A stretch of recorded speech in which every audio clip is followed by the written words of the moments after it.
Praise the Lord, जय मसीह। हम परमेश्वर का धन्यवाद करते हैं कि उसने हम सबको संभाल कर रखा। बीते हुए समय में एक बार फिर से हमारे जीवन में यह मौका दिया ताकि हम उसके वचन को पढ़े, उस पर मनन करें और उसकी इच्छा को अपने जीवन में जाने। आज हम पढ़ेंगे लूका अध्याय 13 का 6 से लेकर 9 वचन। इसमें फल रहित अंजीर के पेड़ का दृष्टांत दिया गया है। 6 वचन में यीशु मसीह कहते हैं कि फिर उसने यह दृष्टांत भी कहा कि किसी की अंगूर की बारी में एक अंजीर का पेड़ लगा हुआ था। वह उसमें फल ढूंढने आया परंतु ना पाया। तब उसने बारी के रखवाले से कहा, देख, 3 वर्ष से मैं इस अंजीर के पेड़ में फल ढूंढने आता हूँ परंतु नहीं पाता। इसे काट डाल कि यह भूमि को भी क्यों रोके रहे। उसने उसको उत्तर दिया, हे स्वामी, इस वर्ष रहने दे, मैं इसके चारों ओर खोद कर खाद डालूं। यदि आगे को फले तो भला, नहीं तो उसे काट डाल। ये दृष्टांत यीशु मसीह ने उस समय में लोगों को कहा और यह दृष्टांत अ, आज भी हमारे जीवन में लागू होता है कि इस दृष्टांत से प्रभु यीशु मसीह हमें क्या समझाना चाहते हैं। हम जानते हैं कि वह अंगूर की बारी में वो क्या एक अंजीर का पेड़ लगाया। उसने हमारे हम लोगों को इस संसार में किसी उद्देश्य के लिए रखा कि हम फल लेकर आए। जिस प्रकार जब मनुष्य खेती करता है, कोई वृक्ष लगाता है, तो वो चाहता है कि उसने जो मेहनत की है, जिस चीज़ के लिए वो लगाया है, वो इतनी मेहनत करने के बाद उसे फल दे। उसी तरह प्रभु यीशु मसीह भी चाहते हैं कि हम उसके लिए फल लेके आए। जिस प्रकार एक मनुष्य एक फल की इच्छा करता है, उसी तरह परमेश्वर भी हमारे जीवन में फल चाहता है। वह फल क्या होने चाहिए? वो पवित्र आत्मा के फल हमारे जीवन में होने चाहिए। वह प्रेम, वह पवित्रता, वह दया, वो फलदायी जीवन हमारा परमेश्वर के योग्य जीवन होना चाहिए। क्या आज हमारा जीवन ऐसा है? और इस वचन में लिखा है कि जो उस बारी का मालिक था वो फल ढूंढने आता है और जो वो माली है वो यीशु मसीह है और वो अंजीर के पेड़ हम लोगों का जीवन है। 7 वचन में लिखा है कि उसने बारी के रखवाले से कहा कि देख, मैं 3 वर्ष से इस अंजीर के पेड़ में फल ढूंढने आता हूँ परंतु नहीं पाता। परमेश्वर ने हम सभी को एक पूरा समय दिया है हमारे जीवन को बदलने के लिए। वो हमारे विषय में धीरज धरता है, हमें मौका देता है, बार बार मौका देता है। हम कई बार गलत रास्ते पे चल चल पड़ते हैं और उसके योग्य हमारे जीवन में फल नहीं है।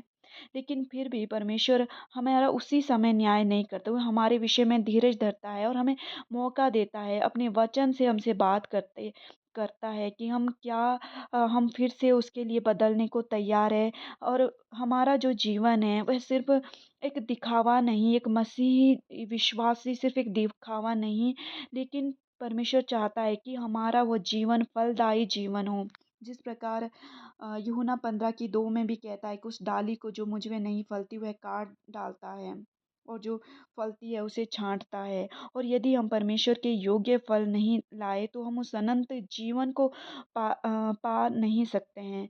जिस प्रकार और वो कहता है कि उसने उत्तर दिया, हे स्वामी, से इस वर्ष और भी रहने दे, मैं इसके चारों ओर खोद कर खाद डालूं। यदि आगे को फले तो भला, नहीं तो उसे काट डालना।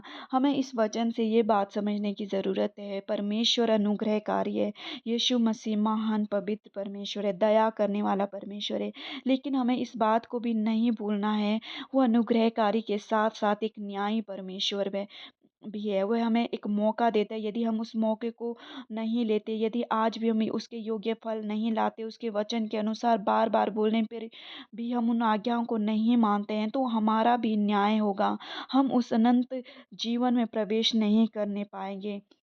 इसलिए हमें अपने जीवन को बदलना है। ऐसा नहीं है कि वो हमें समय नहीं देता, वह हमें पूरा समय देता है।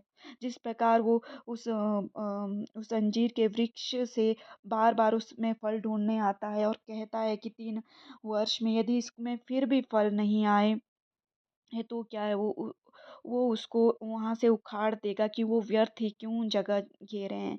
उसी तरह हमें भी अपने जीवन में सोचना है, यदि हम उसकी योग्य फल नहीं लाते हैं तो हमारा भी न्याय होगा, हम उस अनंत जीवन के अधिकारी नहीं होंगे।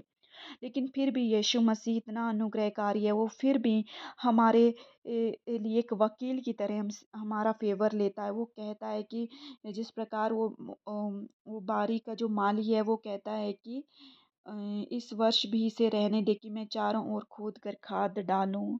उसी तरह यीशु मसीह भी हमें मौके देता है। कई बार हमारे जीवन में दुःख आते हैं, मुश्किलें आती हैं, ऐसी चुनौतियाँ आती हैं। अ अ, लेकिन उस समय भी हमें ने धीरज धरना है। उस समय हम परमेश्वर के करीब जाते हैं। उस समय वह वचन हमारे जीवन में याद आता है और हमें मौका मिलता है और भी करीब आने का। और हमें एक बार फिर से अपने जीवन में ये सोचने की ज़रूरत है कि इस दृष्टांत की तरह, उस अंजीर के पेड़ की तरह, क्या हम सिर्फ बाहरी दिखावा तो नहीं कर रहे हैं, कि हमारा जीवन क्या सच में परमेश्वर के योग्य है। मत्ती 3:8 में भी कहता है कि मन फिराओ और उसके योग्य फल लाओ। उसने इस संसार में हमें किसी उद्देश्य के लिए रखा है, सिर्फ़ दिखावों के लिए नहीं ये रखा है। हम जानते हैं जिस प्रकार जो एक अंजीर का वृक्ष होता है, उसके पत्ते बहुत हरे-भरे होते हैं और दूर से देखने से उसमें ऐसा लगता है कि उसमें फल आ गए हैं। और हमारा जीवन भी कहीं हम सिर्फ दिखावा तो नहीं कर रहे हैं, हम यीशु मसीह पर सिर्फ क्या, हम नाम के मसीह तो नहीं रह गए हैं। हमें एक बार फिर से अपने जीवन में एक जाँचने की ज़रूरत है, अपने जीवन में मनन करने की ज़रूरत है, कि हमारा जीवन कैसा है। यदि आज हम उसके योग्य फल नहीं ला रहे हैं, यदि हम आज भी पाप में गिरे हुए हैं, हम उन आज्ञा को नहीं मान रहे हैं, तो एक बार हम फिर से पवित्र आत्मा से प्रार्थना करें कि वे हमारी सहायता करें। वो हमारी अगुवाई करे कि हम उसके योग्य फल लाएँ। उस प्रेम में, उस पवित्रता में, उस दया में, उसके वचन में बढ़ने में हमारी सहायता करे। और ये एक जब वो कहता है कि यदि आगे को फले तो भला, नहीं तो उसे काट डालना। ये हमारे लिए एक चेतावनी है कि परमेश्वर सच में एक दयालु है। वो हमें उस पाप करने का लाइसेंस नहीं देता है, लेकिन वो एक अनुग्रह करता है ताकि हम उस पाप से अपने मन को फिराएँ। हमारे जीवन में मुश्किलें आती है, परेशानियाँ आती है, परमेश्वर से दूर होने के लिए नहीं, लेकिन उसके करीब जाने के लिए। इस अंजीर के पेड़ से हमें बहुत कुछ सीखने की ज़रूरत है। ये वचन जो आज हमसे बात कर रहा है कि सच में परमेश्वर के उद्देश्य को क्या हमने अपने जीवन में पूरा किया है? क्या हम पूरा कर रहे हैं? इसलिए हम अपने हृदय में विचार करें और आइए हम प्रार्थना करें। धन्यवाद मेरे परमेश्वर, यह वचन जो आज आपने हमें दिया है, होने दे परमेश्वर हम वो अंजीर के पेड़ व डाली बनने पाए जो बहुतायत का फल लाती है। प्रभु, हमारे जीवन में कमियां हैं, आज भी प्रभु एक मौका देते हैं आप अपने वचन के अनुसार। पवित्र आत्मा, आप हमारे हृदय को तैयार करें कि हम आपके योग्य जीवन जिए और आपकी इच्छा को पूरी करें। हम विश्वास करते हैं कि सच में आपने हमारी प्रार्थना को सुना है और आप हमारी मदद करेंगे कि हम आपके योग्य फल लाएं। यीशु के नाम से मांगते हैं, आमीन।